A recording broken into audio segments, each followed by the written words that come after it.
அன்பார்ந்த புதிய எக்ஸ்பிரஸ் உறவுகள் அனைவருக்கும் வணக்கம். நான் உங்கள் நெறியாளர் வடிவேலு. இன்று அரசியல் அறிவும் நிகழ்ச்சியில் என்டிஏ கூட்டணியில் இருக்கும் அதிமுக கட்சியின் தேர்தல் அறிக்கைகள் இரண்டாம் கட்ட அறிவிப்புகளை அக்கட்சியின் பொதுச் செயலாளர் எடப்பாடி பழனிசாமி அவர்கள் அறிவித்துள்ளார். அது என்னவென்று சில தொகுப்புகளாக பார்க்க இருக்கிறோம். முதற்கட்டமாக முதியவர்களுக்கு 2000 ரூபாய் பென்ஷன் வழங்கப்படும் என்று அக்கட்சியின் பொதுச் செயலாளர் அவர்கள் அறிவித்துள்ளார்.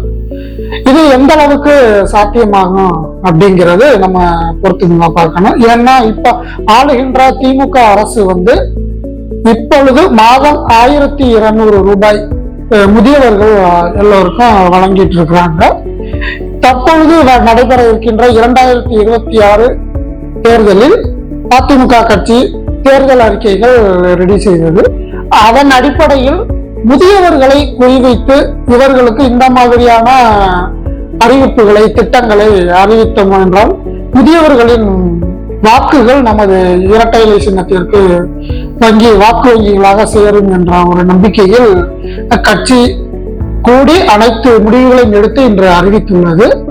இருந்த போதிலும் இது எவ்வாறு சாத்தியமாகும் என்று தெரியவில்லை. ஏனென்றால் இப்பொழுது 1200 அதிகமாக 800 அதிகரித்து 2000 தருகிறோம் என்று சொல்கின்றார்கள்.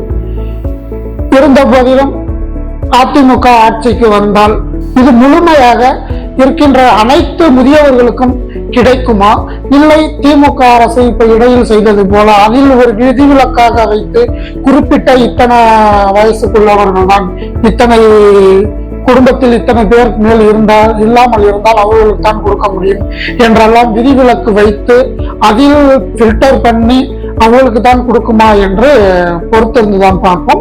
முதலில் அதிமுக ஆட்சியை பிடிக்கிறதா, பிடித்ததுக்கு அப்புறம் இதை முழுமையாக முதியவர்களுக்கு சென்றடைவதற்கான வழி வகுக்கிறதா என்று பொறுத்திருந்து பார்ப்போம். இரண்டாம் வாக்குறுதியாக ரேஷன் அட்டைதாரர்களுக்கு வருடத்திற்கு 3 கேஸ் சிலிண்டர்கள் இலவசமாக வழங்கப்படும் என்று எடப்பாடி அவர்கள் அறிவித்திருக்கின்றார். இது எந்த அளவுக்கு சாத்தியமாகும் என்று தெரியவில்லை. ஏனென்றால் ஆல்ரெடி இவர்களுடைய கூட்டணியில் என்டிஏ கூட்டணியில் இருக்கும் மத்தியில் ஆளுகின்ற பிஜேபி ஒரு அறிக்கையை விட்டது. தேர்தல் அறிக்கையாக நாங்கள் ஆட்சிக்கு வந்தால் கேஸ் சிலிண்டர் மானியத்தில் வழங்கப்படும் என்று அறிவித்திருந்தது. அதை அறிவித்து வெற்றியும் பெற்றது என்றே சொல்ல வேண்டும் என்டிஏ கூட்டணியில் உள்ள பிஜேபி. ஆனால் அதை முழுமையாக செயல்படுத்தவில்லை என்று கூற வேண்டும். ஏனென்றால் குறிப்பிட்ட சில நபர்களுக்கு மட்டும்தான் அந்த மானியமாக 100 ரூபாய் முதல் 150 ரூபாய் வரைக்கும் அக்கௌண்ட்ல போடுறோம் அப்படின்னு சொல்லியிருந்தாங்க.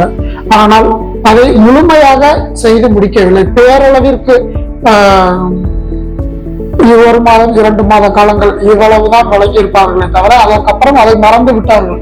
ஏனென்றால் இது மக்களுக்கு ஒரு அத்தியாவசியமான ஒரு பொருள் சிலிண்டர் அப்படி என்பதால் அவர்கள் மானியம் கொடுக்கிறார்களோ இல்லையோ நாம காசு கொடுத்து வாங்கிதான் ஆக வேண்டும் என்ற சூழலுக்கு தள்ளப்பட்டுள்ளார்கள்.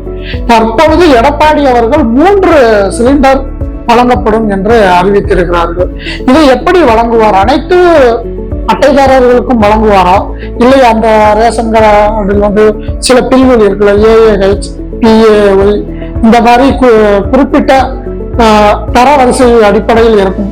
அவர்களில் வறுமை கோட்டிற்கு கீழ் உள்ளவர்களுக்கு தான் கொடுப்பார்களா என்று தெரியவில்லை. ஏனென்றால் ஆளுகின்ற அரசாக இருந்தாலும் சரி, ஆளப்போகின்ற அரசுகளாக இருந்தாலும் சரி, தேர்தல் வாக்குறுதிகளை வாய்க்கு வந்தபடி சொல்லிவிடுகிறார்கள்.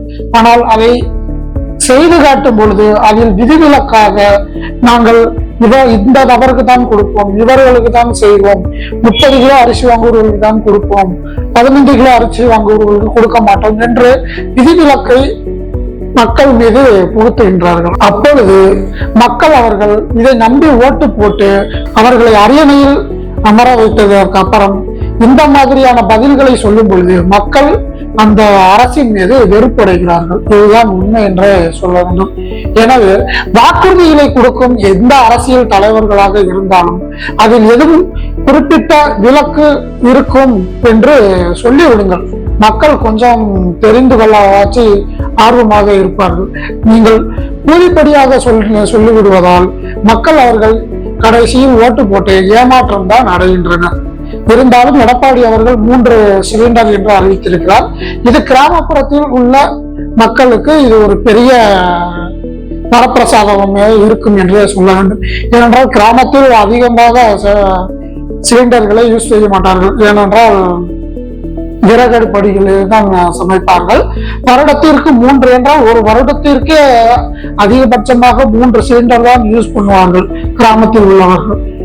அப்படி பார்க்கும் பொழுது இந்த அறிவிப்பானது கிராமப்புற மகளிர்களை இவர்கள் குறிவைத்துதான் இந்த அறிவிப்பை வெளியிட்டிருக்கிறார்கள் என்றே சொல்ல வேண்டும். பார்ப்போம், கிராமப்புற மகளிர்கள் இத்திட்டத்திற்கு செவிசாய்த்து அதிமுகவை வெற்றி பெற செய்வார்களா என்று பொறுத்திருந்து பார்ப்போம்.